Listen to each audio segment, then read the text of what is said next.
నమస్కారం దుర్గా కుమార్ గారు. నమస్కారం సుధార్ గారు. మన వీక్షకులకు కూడా నా నమస్కారం. తాజాగా ఏపీలో జగన్మోహన్ రెడ్డి సోదరి షర్మిల అడుగు పెట్టబోతుంది. అదేవిధంగా పార్టీని కూడా కాంగ్రెస్ పార్టీలో విలీనం చేయడానికి ముహూర్తం ఖరారు చేసుకుందని చెప్పి ఒక వార్త అయితే వస్తుంది.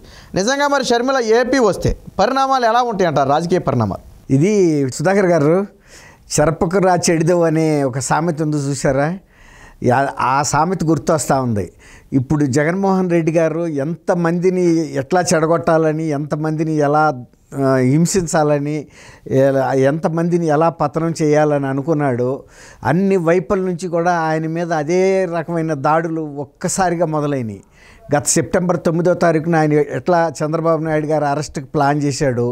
ఇక అక్కడి నుంచి పార్టీలో అంతర్గతంగా కానీ పార్టీకి బయట నుంచి కానీ గౌరవ న్యాయస్థానాల నుంచి కానీ అన్ని వైపుల నుంచి ముప్పెట దాడి ప్రజల్లో.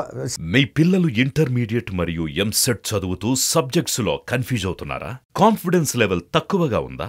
రిపీటెడ్ మిస్టేక్స్ చేస్తున్నారా? అయితే మీకోసమే ఉంది Rise app. 1 lakh question bank, performance analysis, online classes by experts, ఇంకా మరెన్నో ఫీచర్స్ తో మీ ముందుకొచ్చింది Rise the perfect guide. Description లో ఉన్న లింకును ఉపయోగించి సబ్స్క్రైబ్ అవ్వండి. గతంగా శాసనసభ్యులు ప్రజల వైపు నుంచి కూడా ఒక స్థిర నిర్ణయం ఏర్పాటు చేసుకున్నారు. ఈ ప్రభుత్వం అన్ని రంగాల్లో కూడా వైఫల్యమైంది, ప్రజల సంక్షేమం గురించి పట్టించుకోవట్లేదు, ఏ పౌర సదుపాయాలను కూడా మెరుగుపరిచే పరిస్థితిలో లేదు అనేది పూర్తిగా తేలిపోయింది.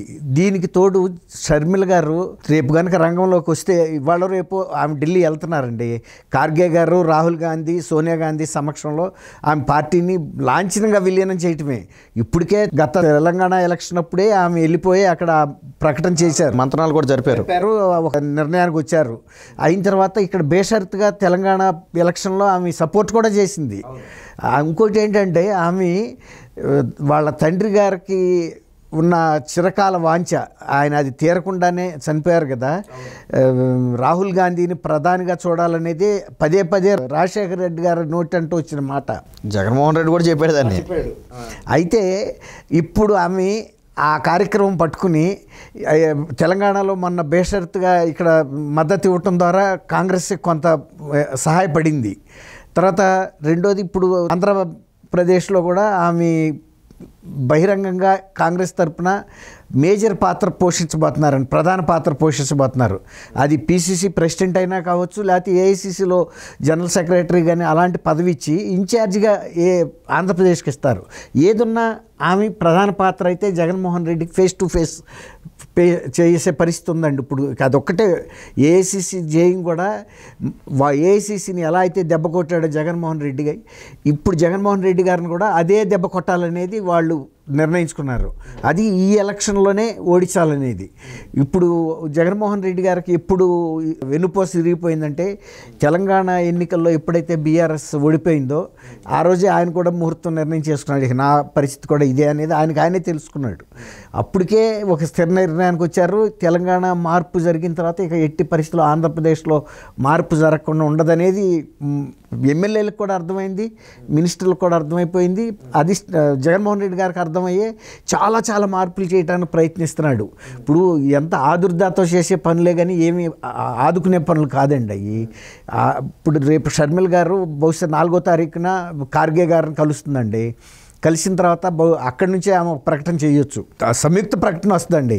ఏఐసి పక్షాన, షర్మిల గారి పక్షాన జాయింట్ సంయుక్తంగా వాళ్ళు ప్రెస్ కాన్ఫరెన్స్లో అనౌన్స్ చేస్తారు. ఆంధ్రప్రదేశ్లో కాంగ్రెస్ ఎలాంటి పాత్ర పోషించబోతుంది అనేది వాళ్ళు బహిరంగంగానే ప్రకటిస్తారు.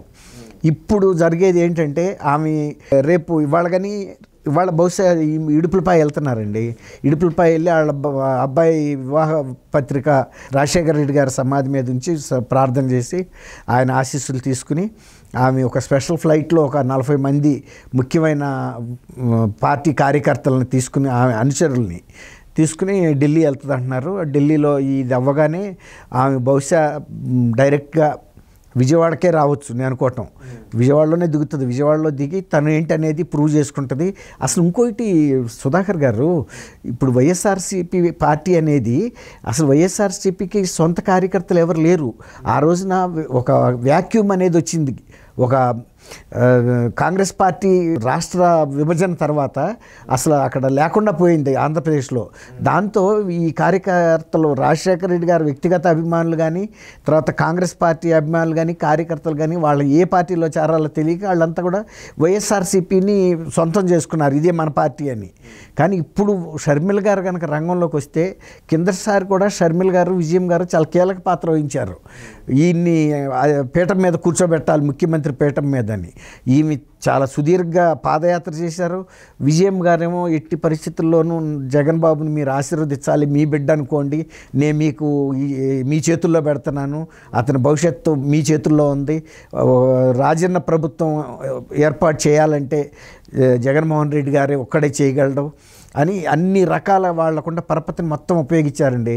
రాజశేఖర రెడ్డి గారి పరపతిని షర్మిలమ్మ, విజయమ్మ వీళ్ళందరూ కూడా. కానీ ఆ తర్వాత జరిగిన పరిణామాలతో ఇక అసలు షర్మిలమ్మ, విజయమ్మ తెలంగాణకు వచ్చేసారు. అసలు అక్కడ కాలు పెట్టే పరిస్థితి లేదు. అక్కడ జరుగుతున్న తీరు వాళ్ళకే ఎబ్బెట్టుగా అనిపించింది.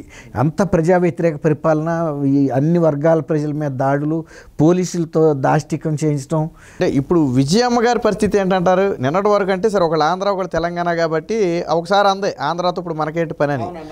మరి రేపు ఇద్దరు ఆంధ్రాలో ఉంటారు, ఇద్దరు ఒకళ్ళనొకళ్ళు పోటీ పడతారు. మరి విజయమ్మ గారి పరిస్థితి ఏంటంటారు మధ్యలో? విజయం గారి పరిస్థితి అంటే సుధాకర్ గారు, ధర్మం వైపు ఉండాల్సిన పరిస్థితి విజయం గారికి వచ్చింది. ఎందుకంటే ఇది రాజకీయ విజయ కాకుండా ఆర్థిక అంశాలు కూడా ఇమిడి ఉన్నాయి, వ్యక్తిగత అంశాలు ఇమిడి ఉన్నాయి ఇందులో. కాబట్టి అన్నిటికన్నా మించి ఆర్థికమైన ఇమిడి ఉన్నాయండి.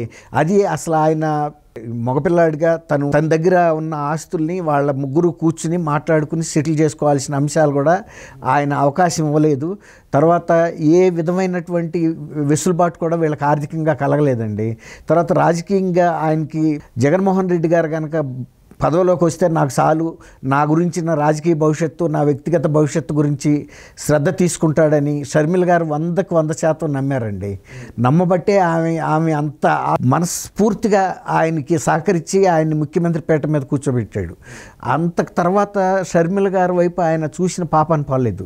ఇంకా నార్త్ ఇండియా నుంచి వాళ్ళు ఎవరో అంబానీకి సంబంధించిన వాళ్ళకి సంబంధించిన వ్యక్తుల్ని తీసుకొచ్చి పరిమళ నత్వానిని ఆయన్ని రాజ్యసభకు పంపారు. కానీ ఈవిని అసలు ఎమ్మెల్సీ చేసి మినిస్టర్ చేయాల్సినంత పరిస్థితి ఉంది. రాజ్యసభకు అయినా పంపాలి, లేదు పార్టీలో అయినా ఆమెకు సమాన ప్రాధాన్యత ఇవ్వాలి. అట్లా ఇవ్వకపోగా విజయం గారిని గౌరవ అధ్యక్షురాలుగా పెట్టిన విజయం గారిని కూడా తీసేశారు.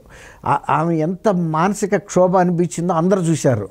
దీంతో ఇవాళ కుటుంబంలో దీనికి తోడు వివేకానంద రెడ్డి గారి హత్య తర్వాత జరిగిన పరిణామాల కుటుంబంలో చాలా స్పర్ధలకి దారితీసిందండి. ఒక్క షర్మిల గారు మాత్రం ఖచ్చితంగా అది రాజకీయ హత్య, ఆర్థికం కాదని కూడా ఆమె బయటపడి చెప్పగలిగింది. తర్వాత డాక్టర్ సునీతకి అంటే చెల్లెలు అవుతుంది అనుకుంటాను అక్క, ఆమె కూడా నేను నిలబడతాను నైతికంగా అని సిబిఐ ముందు కూడా వాంగ్మూలం ఇచ్చారు. ఇప్పుడు మీరు అన్నట్టు చాలా మంచి ప్రశ్న ఇది. విజయం గారు అటు చూస్తే కొడుకండి, ఇటు చూస్తే కూతురుకి చాలా రాజకీయంగా అన్యాయం జరిగింది. తెలంగాణలో వచ్చి ఆమె పునరావాసం తీసుకుందామని ఆమె ప్రయత్నిస్తే కూడా ఇక్కడ కూడా ఆయన కాలడ్డం పెట్టాడు, ఏ విధంగా కూడా సహకరించలేదు. తర్వాత ఇంత మీడియా ఉంది ఆయన చేతిలో, సాక్షి ఉంది, సాక్షి దినపత్రిక ఉంది, చాలా పవర్ఫుల్ మీడియా, తను ఉపయోగించుకున్నాడు. కానీ షర్మిల గారికి సంబంధించి ఇంత పోరాటం చేస్తుంటే ఒక్క న్యూస్ కూడా రాలేదని ఆమె స్వయంగా పత్రికల ముందు కూడా చెప్పి బాధపడ్డారు. ఆమె మీద దాడి జరిగి ఆమెని కారులో ఉండగానే క్రేన్తో తీసుకెళ్ళిపోతే కూడా తెలంగాణ ప్రభుత్వం కేసీఆర్ గారితో ఆయనకి అంత సన్నిహిత సంబంధం ఉంది. సొంత చెల్లెల్ని అసలు మీలాంటి నాలాంటి పౌరులు కూడా ఆ విధంగా చేయరండి. అది చాలా ప్రమాదకరమైన ఫీట్. అది ఆమె ఆ కారులో కూర్చున్నప్పుడే దాన్ని క్రేన్తో లాక్కెళ్ళిపోయారంటే అది మోడీ గారు రాక వెళ్ళింది. కానీ పక్కన రాష్ట్రంలో విజయవాడలో ఉన్న జగన్మోహన్ రెడ్డి గారు స్పందించలేదు. ఆ వార్త కూడా దేంటో కూడా వాళ్ళు వేయలేదు ఆమె గురించి. ఈ విధంగా తర్వాత కాంగ్రెస్ పార్టీలో విలీనం అవుదామని అంతకుముందు తెలంగాణ ఎలక్షన్కి ముందు వెళ్ళినప్పుడు కూడా ఈయన కొంత పరపతి ఉపయోగించి దాన్ని జాప్యం చేయటంలో, కాలడ్డం పెట్టడంలో కూడా ఈయన పాత్ర ఉందనేది షర్మిల గారికి చాలా అర్థమైంది. రెండోది, షర్మిల గారిని గురించి ఇక్కడ బలహీనపరచడానికి సజ్జల రామకృష్ణారెడ్డి గారు లాంటి వ్యక్తిని ఉపయోగించి ఆమెని కించపరిచే విధంగా, హేళన చేసే విధంగా ప్రకటనలు ఇచ్చారు. ఆమె ఒక పక్కన ఇక్కడ బీఆర్ఎస్కి వ్యతిరేకంగా పోరాటం చేస్తుంది. ఇట్లా అన్ని రకాల ఆమెను క్షోభ పెట్టేటప్పటికి పిల్లినైనా బోన్లో పెట్టి కొడితే పులి అవుతుందని, ఇప్పుడు తను పులి అవతారం ఏదో ఆంధ్రప్రదేశ్లో చూపిస్తానికి రేపు రాబోతుందని ప్రజల్లో కూడా ఒక అభిప్రాయం కనబడుతుంది. సుధాకర్ గారు.